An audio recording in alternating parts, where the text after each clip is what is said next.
Welcome to this evening's James Gregory Public Lecture. Before I introduce tonight's speaker, I would like once again to say just a few words about the programme that is supporting these series of lectures. The programme is called Scientists in Congregation Scotland and is being funded by a generous grant from the John Stenhouse Foundation. The primary goal of this programme is to enable churches throughout Scotland to develop projects that will facilitate constructive dialogue between the church and the scientific world. We are excited to be supporting 19 projects with 25 churches across Scotland. Churches that are eager to promote a constructive conversation about science and faith within the life of the church. If you would like to find out more about this programme and the churches that are involved, please visit our website at www.sicscotland.org.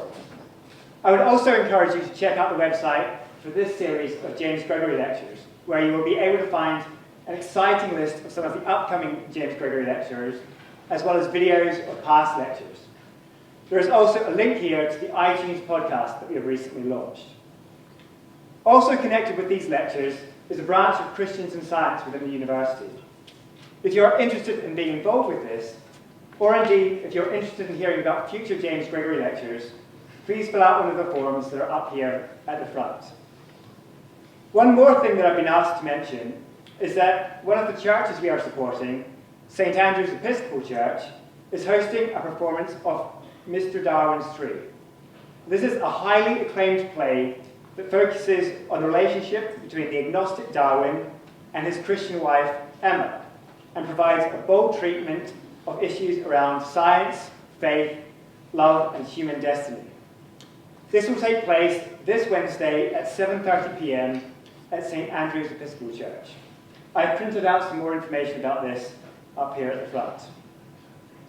Now, to introduce this evening's speaker. Professor Ronald Numbers is the Hilldale Professor of History of Science and Medicine Emeritus at the University of Wisconsin-Madison, where he taught for nearly 4 decades. Professor Numbers is a Fellow of the American Academy of Arts and Sciences and a Fellow of the American Association for the Advancement of Science. He has served as President of the History of Science Society and the American Society for Church History. Further, he has been honoured with the Sarton Medal, given to an outstanding historian of science selected from the international community in honour of a lifetime of scholarly achievement. He has written and edited more than 24 books, including Galileo Goes to Jail and Other Myths About Science and Religion, Darwinism Comes to America, Disseminating Darwinism, The Role of Place, Race, Religion and Gender, and When Science and Christianity Meet. There's one more thing to mention, which may come as a bit of a surprise to many of you. Professor Numbers used to run ISIS. ISIS, I should add, is the International Journal of the History of Science. All this is to say, Professor Numbers comes to us today as one of the world's leading historians of science, and in particular, a world-renowned expert on responses to Darwin. It is a huge privilege and a tremendous honour to welcome Professor Numbers here this evening to present on Darwin and God, a historical relationship.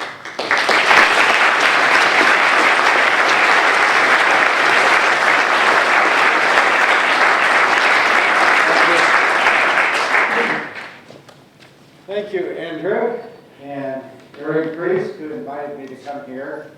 I've been trying to keep quiet my relationship to ISIS. We weren't really a terrorist group, just promoting the history of science. It's delightful for me to be here, in part because in one sense, it's a homecoming. There aren't many numbers on the face of the earth, but those who exist all came from a little fishing village south of here named Dysart. There are none left there. Thank you very much. You're from there? Anyway, so it feels a little bit like home. Although I've never lived in Scotland.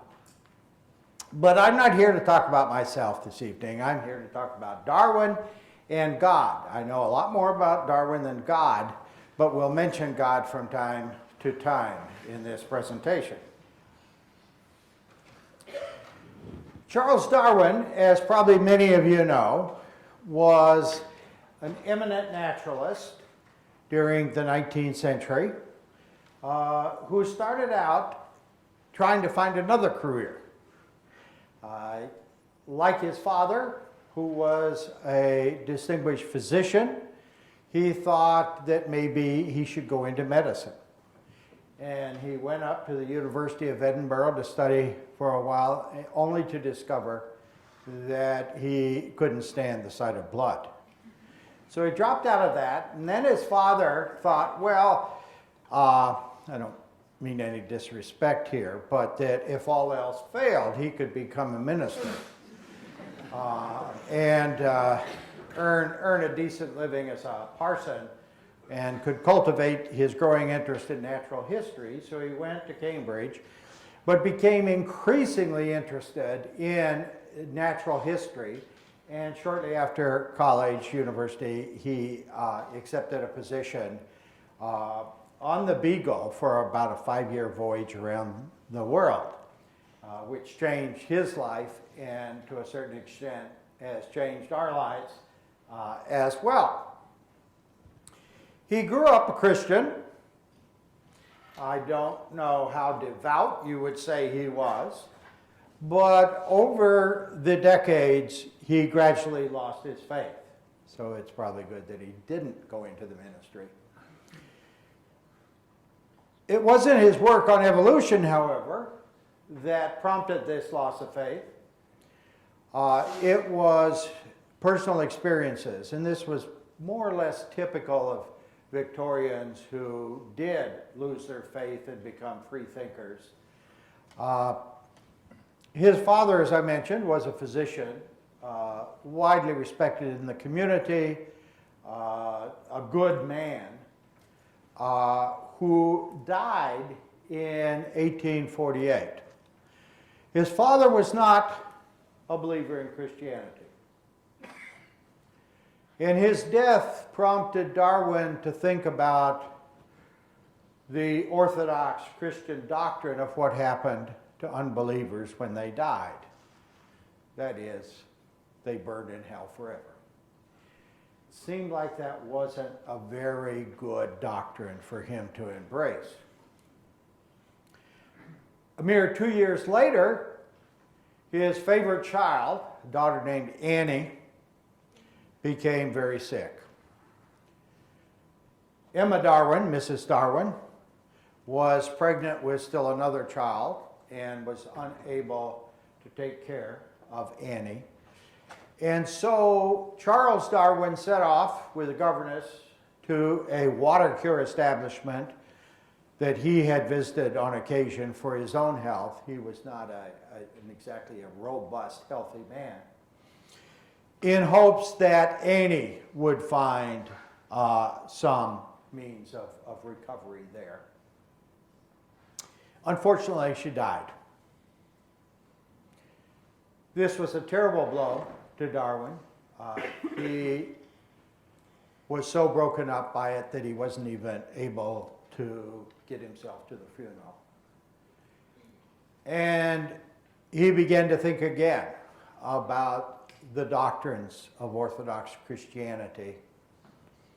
And in this instance, why an omnipotent, good God would allow one of the best human beings on the earth to die when he had the power to save.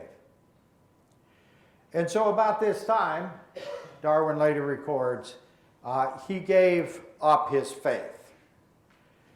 Disbelief, as he described it, crept over him at a slow rate. Now, the story I've just told you is one that has been constructed by the historian of science, Jim Moore. There's no direct evidence from this period, but he's made a very strong inferential case from the timing of the death and the timing when Darwin said he lost his belief in Christianity. He did, however, seem to remain a theist, and later called himself an agnostic, definitely not an atheist. Now, I said this was a fairly typical experience among free thinkers in the 19th century. A number of decades ago, a social scientist named Susan Budd did a survey of loss of faith in the Victorian period. She was able to find 150 biographies of people who had become what they like to call in the 19th century free thinkers. And of that group, science was implicated in only about 2 or 3 cases. So most people gave up their beliefs for reasons similar to those that caused Darwin to give up Christianity. Problems with reading the Bible and God ordering the genocide of certain people and burning people in hell forever, and those sorts of doctrines drove most of the people who gave up their faith into unbelief rather than developments in geology or biology or anthropology.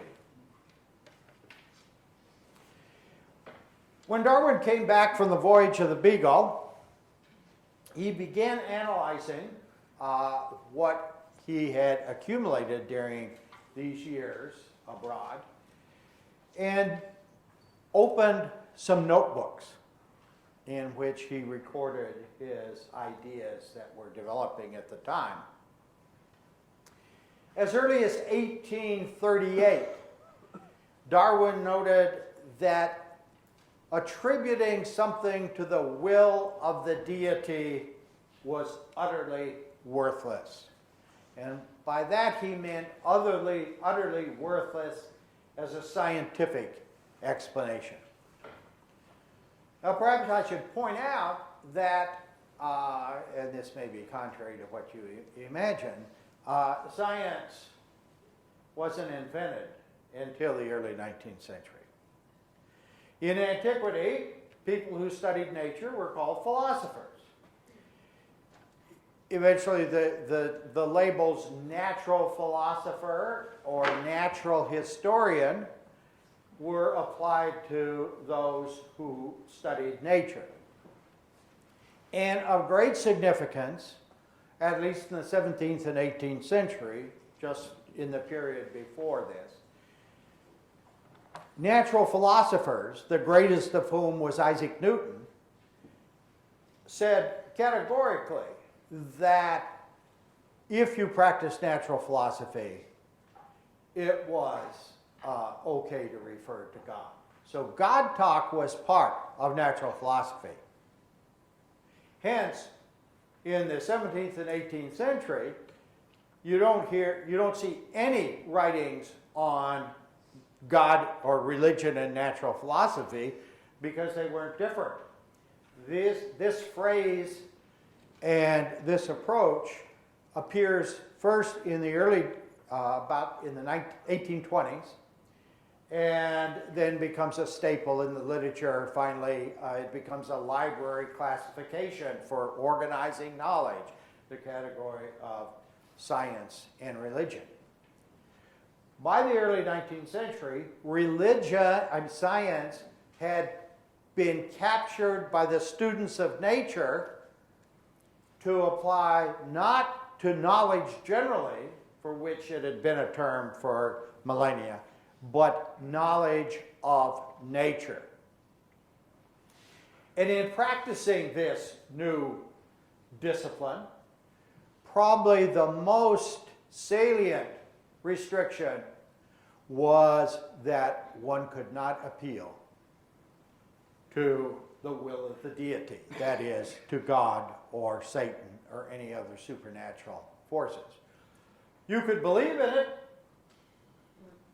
but if you used it as a scientific explanation, well, it wasn't scientific. it wouldn't be published in the journals. So that, in one sense, what happened was that with respect to science, religious views were privatized. And people who were religious continued to pursue science, but they talked about its implications for religion and belief in their homes and churches, not in scientific venues. Now, as we'll see, one of the few places right at the heart of the scientific enterprise where this had not fully taken hold was with respect to the origin of species. So this is going to create something of a controversy. Charles Darwin finally got around to writing his book on species and publishing it in 1859, late in the year. And it was confusing and became more confusing. Led people to wonder, what was this new thing called Darwinism?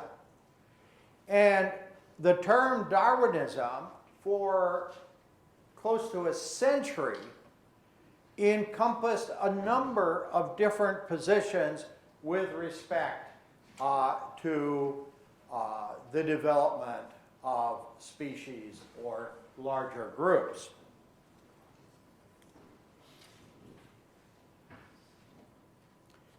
Writing to a friend, a Christian friend, Asa Gray, who was a Presbyterian botanist at Harvard University 4 years after publishing The Origin of Species, Darwin wrote, "Personally, I care much about natural selection, but that seems to me to be utterly unimportant compared to the question of creation or modification." In other words, Charles Darwin had, as he expressed it, two goals, two objects in writing The Origin of Species. One, to use his phraseology, was to overthrow the dogma of separate creations. The idea that God had created species separately. Because, as he had noted as early as 1838, this wasn't scientific. His other goal was to put forward the mechanism of natural selection as the primary, but far from exclusive, way in which species had developed or evolved. In reality, though, he was offering a theory of descent with modification, not a theory of evolution, and never used the word evolution in The Origin of Species. He once used the verb evolved, but he didn't talk about this as a theory of evolution. So, right from the beginning, you have the possibility of people reading Darwin concluding, one, this was anti-creationist, to be somewhat anachronistic. Creationism back in the mid-19th century referred to something else about the origin of the soul, and only really in the 1920s and 30s came to be seen as anti-evolution. But that's a tangent that I won't go into.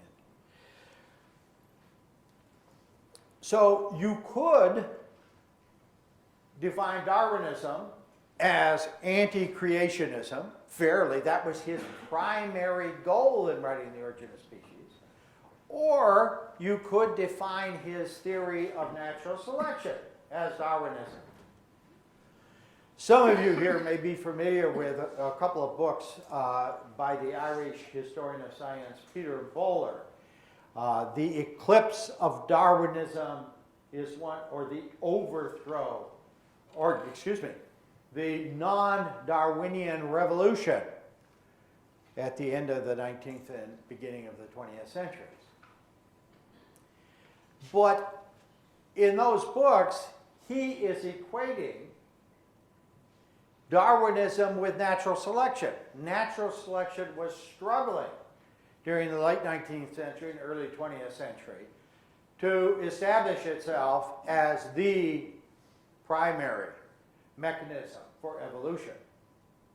It wasn't until about the 1930s that natural selection, that biologists agreed on the role that natural selection had played. So there were many different mechanisms to explain evolution in play during the late 19th century and early 20th century. And there were people at the time who did define Darwinism as natural selection. And so you find books, not many, but some, at the deathbed of Darwinism. And it didn't mean anything about evolution. It was the deathbed of natural selection. Needless to say, many people interpreted it, especially the growing body of fundamentalists, interpreted it as a book showing that scientists had given up belief in Darwin.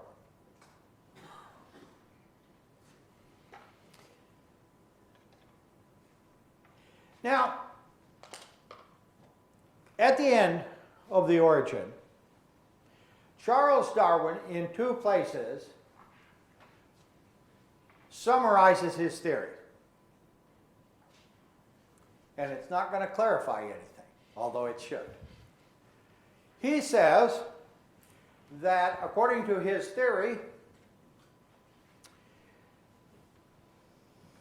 animals and plants each descended from perhaps 4 or 5 progenitors into which was breathed the breath of life. I'm paraphrasing just a little bit there.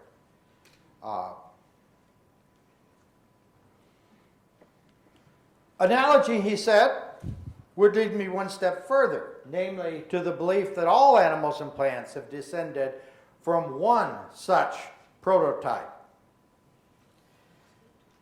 Therefore, I should infer from analogy that probably all organic beings which have ever lived on this earth have descended from some one primordial form into which life was first breathed. Starting to sound a little bit more like Moses than Darwin here. He has that phrasing 2 times at the end. In the second printing, shortly thereafter, he adds in both instances the phrase by the Creator with a capital C. Now that's enough to confuse almost any reader. Here he is trying to suggest that nobody should refer to the supernatural in any scientific writing, and he beefs up his statements in the second edition.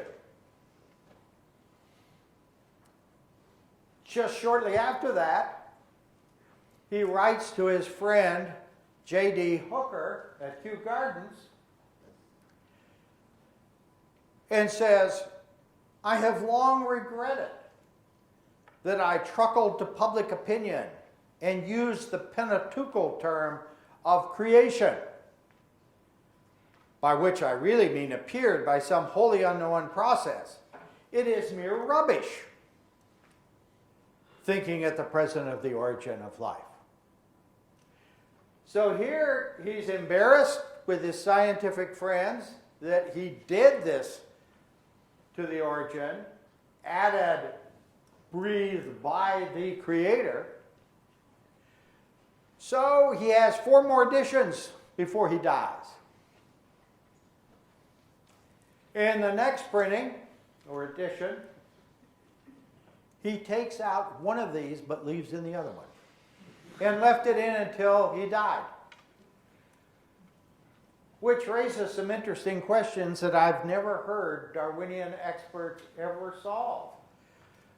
He was clearly concerned about this language, privately embarrassed by this language, but couldn't resist leaving in breathed by the Creator at the end of the Origin of Species, which was certainly going to confuse many readers and, as we'll see in a minute, led some avowed Darwinists into promoting this particular theory of creation.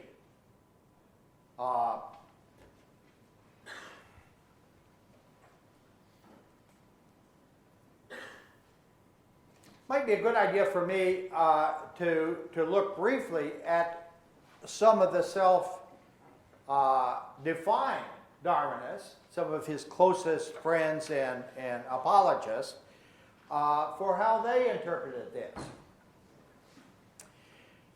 As I said, he had carried on a correspondence with the Harvard botanist and Presbyterian, Asa Gray.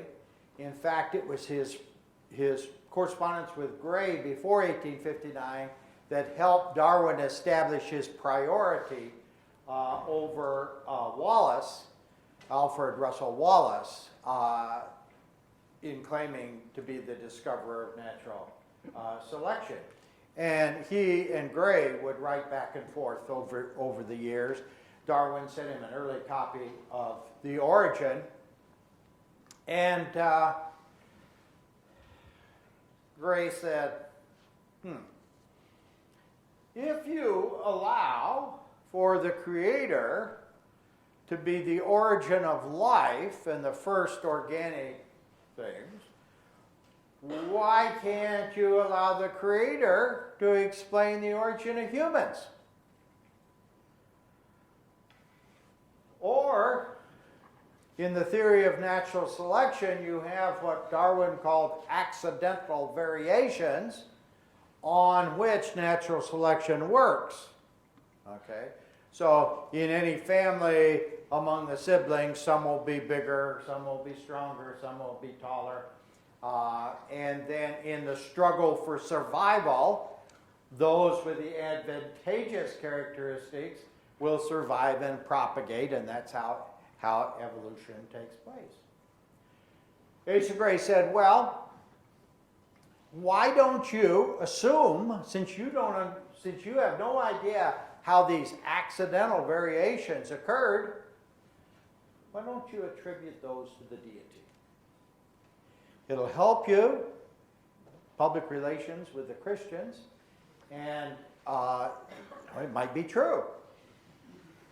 So, Asa Gray, the leading Darwinist in America in the decades after the publication of The Origin, is saying not only that humans fall outside the realm of natural selection, but that natural selection itself is based on variations promoted by God. And that's not the end of it. The eye, the vertebrate eye, had been a primary example of divine design for years and years. Gray wrote back and said, I don't see how your theory can explain the origin of complex organs such as the eye. Darwin writes back and says, well, I've woken up in a cold sweat at night thinking about this, but to be consistent, it has to explain. My theory has to explain that. But Asa Gray, at least for the time being, took out complex organs. So you have a really slimmed down version of Darwinism being advocated by the leading Darwinist and a prominent scientist in North America.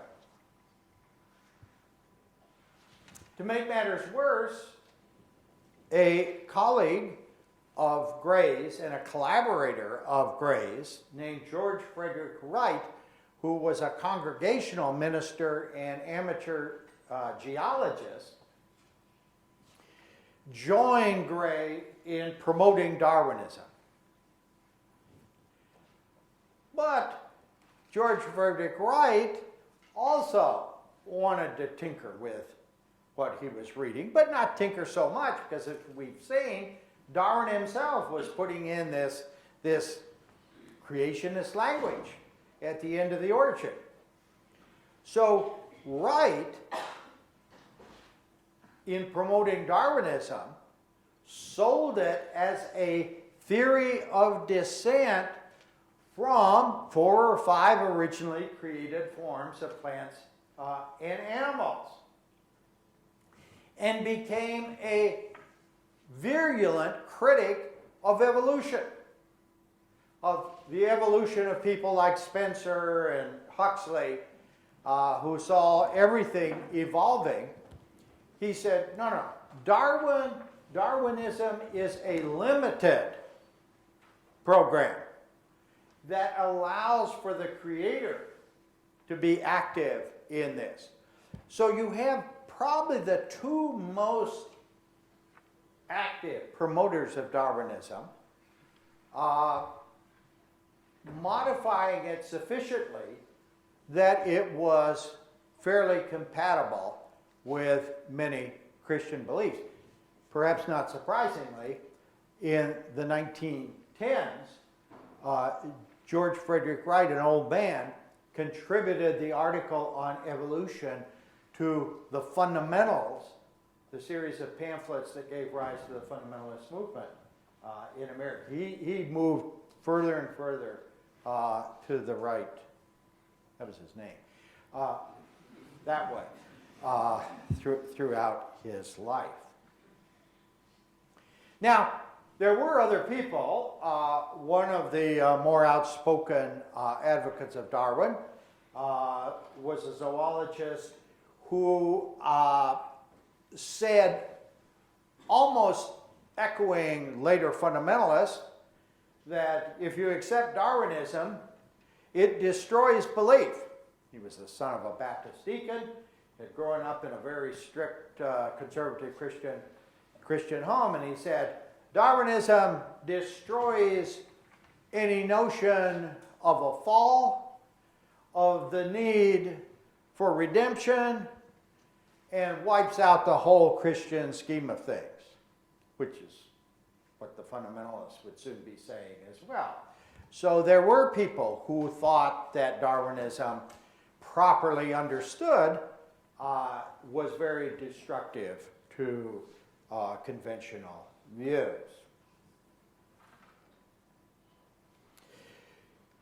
In The Origin of Species, Darwin does not discuss human evolution. He says light will be thrown on that subject in the future. Well, the future came in 1871 when Darwin wrote a 2-volume work called The Descent of Man. It was hard to escape where Darwin was going with his theory, although many had long suspected that he didn't mean to exclude humans from this.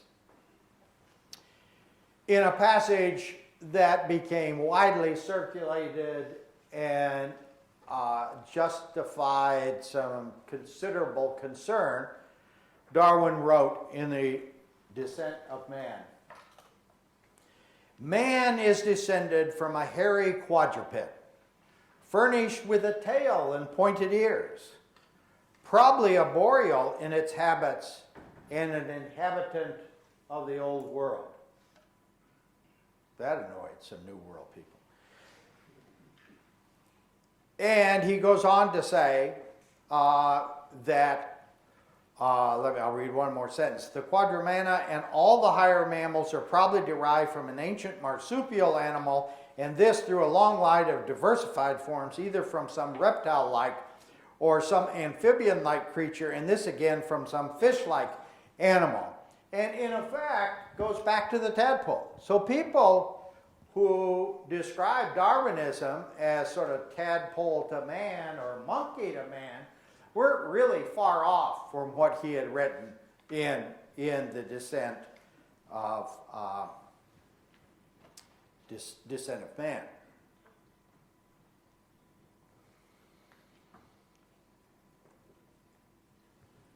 Within 20 years of the publication of The Origin, virtually all naturalists in the English-speaking world had adopted evolution, although very few of them were relying on natural selection as the primary mechanism by which evolution had taken place. In fact, in 1879, two religious periodicals got in a debate in the United States over the extent of Darwinists, and the one could only name two naturalists who were not evolutionists. One was John William Dawson, principal of McGill in Montreal, and the other was Arnold Guyot, a Swiss physical geographer and geologist at Princeton. Now, here again, things get really confusing. Arnold Guyot, near the end of his life, finally got into print his views on evolution. He had a really tough time writing. Finally gets it out. And he's one of the two known anti-evolutionists. But if you read him, he's a minimalist as a creationist. He said, all I insist on is the divine creation of life, of matter, of life, of humans. Well, there were a heck of a lot of evolutionists who allowed for many more supernatural interventions, Asa Gray being one of them, perhaps even Charles Darwin. So it's really hard if you go back, even categorizing these people. Is he an evolutionist or a creationist? He was seen as an anti-evolutionist, but it's extremely difficult. You cannot, I believe, do a very clean job of separating the naturalists in the late 19th century into various camps.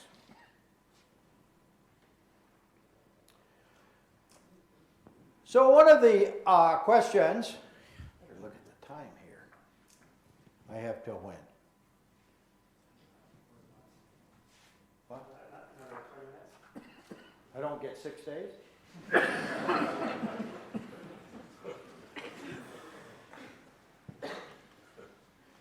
What were the consequences for other people of Darwin's views?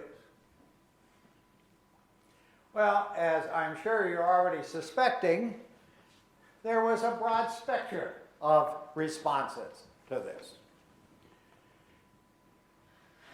Many people, such as Gray, made adjustments in Darwinism. Others made adjustments in the way they interpreted the Bible. Already, geological findings before the origin of species had led many Christians, including many evangelical Christians, to accept the antiquity of life on Earth. And they did that either by interpreting the days as geological ages or by inserting a gap between the two accounts of creation in Genesis 1.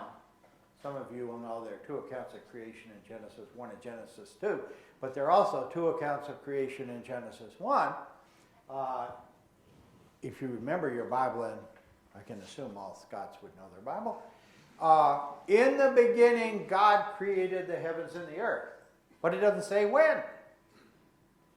And then the author, presumably Moses, skipped an immense period when the geological column was deposited before coming to the much, much more recent Edenic creation associated with Adam and Eve and the Garden of Eden. So you have a gap between two creations into which this way. You can slip the entire geological column and you don't have any quarrel with the geologist over doing damage to a strict reading of the Genesis account. In fact, those two views became by far the dominant interpretations of Genesis held by the people in the United States anyway, called fundamentalists in the 1920s. People sometimes, very often I would say, read back into the 1920s, what happened in the 1970s and 80s, and assume that you had young earth creationists. Young earth creationists were almost non-existent in the 1920s among fundamentalists and evangelicals who had accepted these other views. Also, the real animosity toward Darwinism related to the evolution of human beings. That was the sticking point. A number of evangelicals and some fundamentalists said, look, we don't really care theologically about pre-human evolution, but human evolution is what we care about.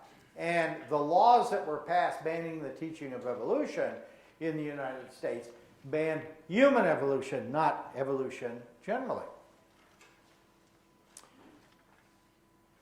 One of the most vigorous opponents of evolution in the United States in the 1920s was a lawyer and politician named William Jennings Bryan. He was a great orator. He had been nominated 3 times by the Democratic Party for the presidency of the United States. And he took it upon himself to lead this crusade against evolution, which he thought was creating a lot of problems. If you taught young people that they had descended from animals, you shouldn't be surprised, he said, if they behaved like animals. Now, if you've ever seen the movie Inherit the Wind, which is a great movie and terrible history, there's a passage in that movie where the antagonistic Clarence Darrow, an agnostic character, is trying to pin Brian down. And so Brian says, creation occurred on October 23, 2004 BC at 9 a.m. And Darrow gets him by asking, was that Eastern Standard Time or Mountain Standard Time? Well, the joke of it all is that Brian never defended a recent creation. And in fact, in the transcripts of the trial, which were available from the end of 1925, so any self-respecting historian could go and read them, but didn't. Brian, when pinned by Darrow, said, we, that is, we fundamentally, don't care whether the week of creation was 6 days, 6 years, 6 million years, or 600 million years. That was fundamentalist orthodoxy at the time. That the day-age theory was perfectly acceptable.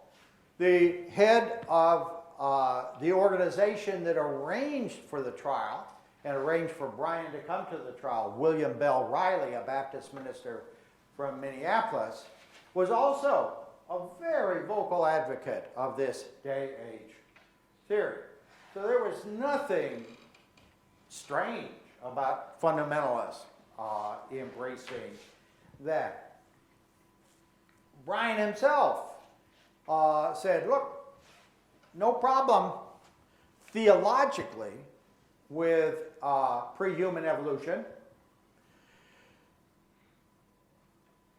but he thought it was silly. He said, you know, if they prove it, if they, the biologists, can prove it, I'll accept it. But he was a very popular lecturer, and he used to go around the country and give this example of evolution that I think is quite telling. He said, so these evolutionists believe that at some point, millions of years ago, this little animal developed a mole. And it felt good when the sun fell on the mole. So the animal would keep turning so that the sun, to maximize the amount of sun falling on that. Well, it became, over the years, through the generations, increasingly sensitive. And over millions of years, it evolved into the vertebrate eye. And the punchline was always, and can you believe it happened twice, not once? Well, it is hard to so that was a sort of humor that the anti-evolutionists, well, they had a lot of damnation and hellfire as well, but they worked in a fair amount of humor as well. One final point, and then I'll quit and entertain questions. The very distinguished evolutionary biologist Ernst Mayr, who lived to be about 100 years old and took to writing the history of science late in life, once said that natural theology died on November 24, 1859. Wow. Natural theology, in case you're a little uncertain, is, as opposed to revealed theology, is discovering attributes of God by studying nature, the wisdom, or whatever. Well, this was anything but a consequence of Darwin's Origin of Species. If Mayr had only dipped superficially into the post-origin literature on natural theology, he would have found that it boomed in the years after the publication of The Origin of Species, and certainly has continued down to the present day in the form of intelligent design. Thank you very much.